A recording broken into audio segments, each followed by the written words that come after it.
Do të lidhem pak me Ariola Hasan. Ariola, të përshëndes. Përshëndetje Aida, niveli i vjosës ka rritur. Ariola, ku je vendosur fillimisht njërë? Më trego pak këtë pastaj. Unë ndodhem në urën e Mifolit, pranë lumit Vjos, ku dhe ka ndodhur dhe përmbytja ditën e sotme. Siç dhe u parashikuar, lumi i Vjosës arriti kotën 7 metra, duke dalë nga shtati në zonën e tregut gjys të gjallë pranë urës së Mifolit, ku ne ndodhemi dhe në këto momente. Gjithashtu, uji ka arritur të deportojë dhe në 3 banesa të cilat ndodhen poshtë urës së Mifolit.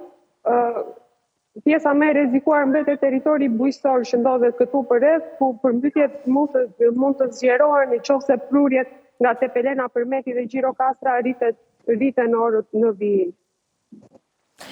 Po, ndërkohë, më shpjego pak çfarë ndodh përtej kësaj, kush po punon aty, si po mbahet nën kontroll situata, çfarë rreziqesh kemi? Pas ditën e djeshme dhe në orët e mbrëmjes, por edhe mëngjesin e sotëm, në zonën e urës së Mifolit, kanë qenë të pranishëm kreu i emergjentave civile, ministri i mbrojtjes, forcat e ushtrisë, të cilët kanë inspektuar nga afër situatën për prurjen e vjosës dhe rrezikun për daljen e lumit nga shtati, ndërsa dhe ka pasur rreshje pa ndërpera gjatë orës së natës. Tani për momentin nuk ka rreshje shiu, por rreziku vazhdon të jetë i pranishëm në rast se prurjet nga Gjirokastra, Përmeti dhe Tepelena do të jenë të mëdha. Edhe sipas Içakos, i cili e cilësoi situatën që nuk ka vend për panik për momentin, pasi po punohet nga forcat e ushtrisë për të dhe krahët e lumit të Vjosës janë po punohet për pengimin e tyre me mbetje inerte, që lumi mos të bëjë nga shtati. Ariola, çfarë halli kanë ata pas teje? Mund t'i ftosh t'i pyesim nëse që i shqetëson? Për çfarë janë aty? Ta kuptojmë se shikoj që duan dalin televizor. Çfarë halli kanë? Janë banorë të shtetit në Vosel, të cilët gjithmonë vinë dhe pyesin se sa ka vajtur niveli i lumit, ata duket Po pyetim Ariola, pyetim sa të shqetësuar janë. Çfarë ju ka ndodhur? Do të flisni? Për momentin nuk dëshirojmë të flasim. Dakor. Ariola, nëse kanë dëshirë, nëse jo vazhdojmë, sepse kemi për të raportuar jo vetëm për këtë, por kemi për të raportuar edhe situatën përtej kësaj. Pra çfarë problematikash tjera ka Ariola, përveç asaj që po ndodh pas krahëve ty, që shpresojmë mos të bëhet edhe më problematike, se gjithë e kuptojmë rrezikun me cilin mund të përballemi. Pra, tani mos i haro situatën përgjithësi.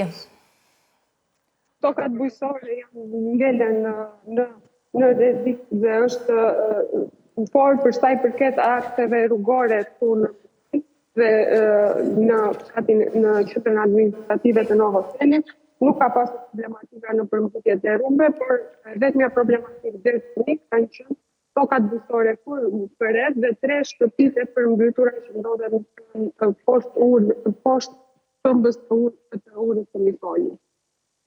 Ndërkohë, ndërprerjet e energjisë elektrike, fshatrat izoluara, banorë të cilët kanë frikën e asaj që është e panjohur dhe s'di se çfarë mund t'ju ndodhi, kemi? Për momentin nuk është regjistruar asnjë fshat që ka pasur ndërprerje të energjisë elektrike. Ditën e djeshme kemi pasur disa bllokime të disa fshatrave në Bashkinë Selenit për shkak të verave, por ditën e sotme nuk janë raportuar akoma incidente që mund të kenë ndodhur për shkak të rreshjeve dhe të modifikative. E kuptoj, Ariola. Ndërkohë, shikoj që pas krahëve të tu ka banorë të cilët janë aty, janë të shqetësuar pa diskutim, në mos gaboj janë banorë, nuk e di nëse janë punonjës të institucioneve, të mund të ma shpjegosh sepse identifikohen edhe nga uniforma.